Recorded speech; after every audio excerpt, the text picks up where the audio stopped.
और अब तक जितना भी राशन आपने लिया है, बाजार के भाव 32 रुपए किलो चावल, 24 रुपए किलो गेहूं, तेल, नमक और चना बाजार के भाव से वसूला जाएगा।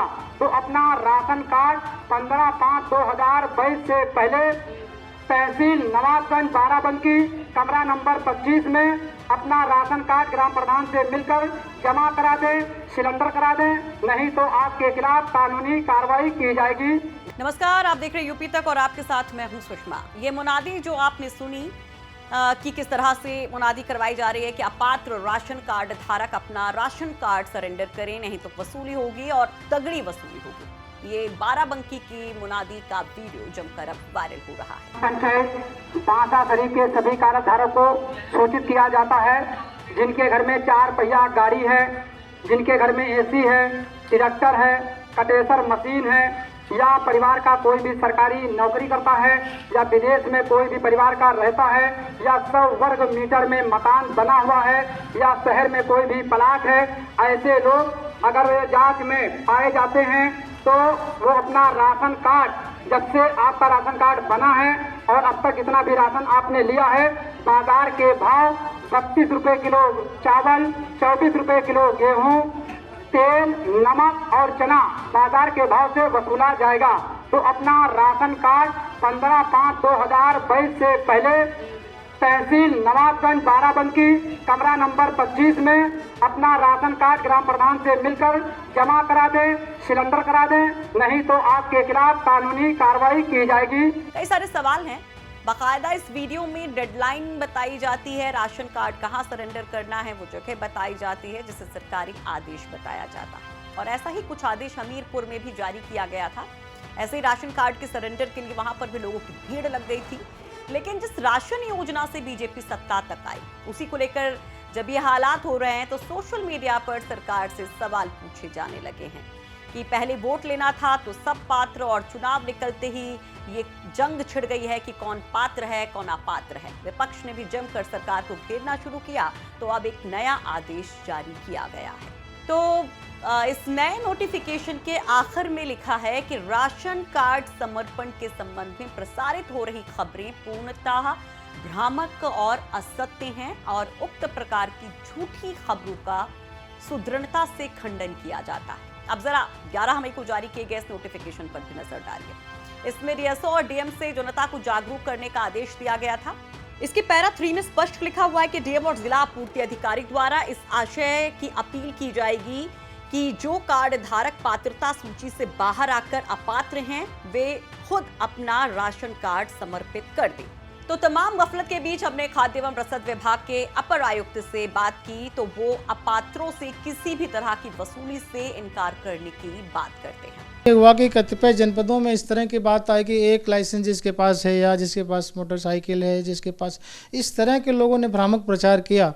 और तो जो कुछ लोग इससे भ्रमित हुए, और जो कुछ जगहों पर इस तरह की भी बातें आई कि जो पात्र लोग थे उनके दिमाग में भी कन्फ्यूज़न हुआ कि कहीं ऐसा तो नहीं कि हमें भी सरेंडर करना है। लेकिन वास्तविक स्थिति ये सब क्लियर कर दिया गया है कि इस तरह का वसूली के संबंध में कोई व्यवस्था ही नहीं है कि एक्ट में कि वसूली, न कोई आदेश शासन स्तर से जारी किया गया, न मुख्यालय स्तर से कोई जारी किया गया है। सर, लेकिन जो हमने देखे कुछ आदेश थे ऐसे, चाहे डीएम लेवल पे आदेश थे जिसमें कहा गया कि रिकवरी की जाएगी 20 तारीख के बाद, नहीं मुनादी की जाएगी, तो लोग काफ़ी घबरा गए उसमें। अपात्र जो लोग हैं उनको अगर स्वतः सरेंडर वो कर देते हैं तो बहुत अच्छी बात है, उनको करना चाहिए। अपील करने में कोई दिक्कत नहीं है, अपील तो कर सकते हैं हम, और व्यक्ति को ये खुद सोचना चाहिए कि अगर हम अपात्र हैं तो हम उसका लाभ न लें और जो पात्र है वो ले। लेकिन वसूली के संबंध में इस तरह का कोई भी आदेश न यहाँ से निर्गत किया गया था, न इस तरह का कोई प्रोविज़न है।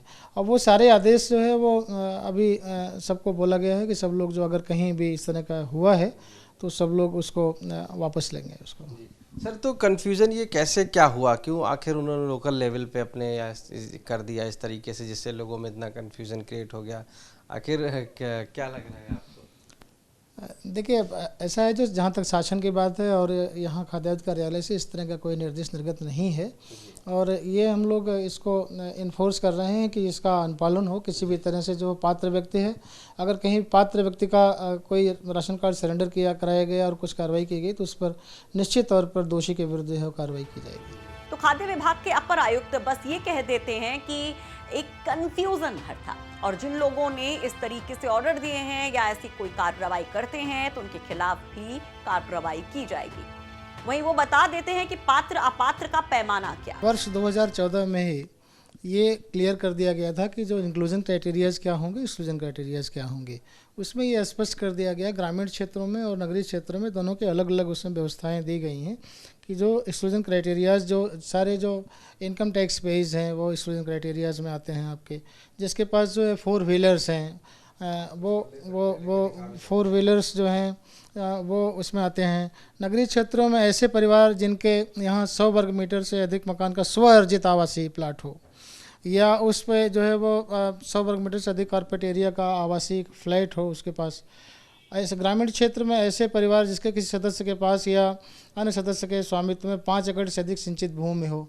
बुंदेलखंड में ये जो है 7.5 एकड़ का इसका क्राइटेरिया रखा गया है। ऐसे परिवार जिसके सदस्य जो है वो स्वामित्व अकेले, जिसका स्वामित्व है अन्य सदस्य के साथ 80 वर्ग मीटर या उससे अधिक कारपेट एरिया का व्यावसायिक स्थान हो जिसके पास। नगरीय क्षेत्रों में ऐसे परिवार जिनके समस्त सदस्यों की आय रुपये 3 लाख के वर्ष हो, और ग्रामीण क्षेत्रों में जो है 2 लाख प्रति वर्ष हो। ऐसे परिवार जिनके पास 1 से अधिक शस्त्र लाइसेंस हो। तो भैया सवाल कई हैं, लेकिन भला पहले वाले नोटिफिकेशन और नए नोटिफिकेशन में अंतर कैसे है, और कैसे तमाम जिलों के अधिकारी ऐसे आदेश जारी कर देते हैं, इसका जवाब किसी के पास नहीं है।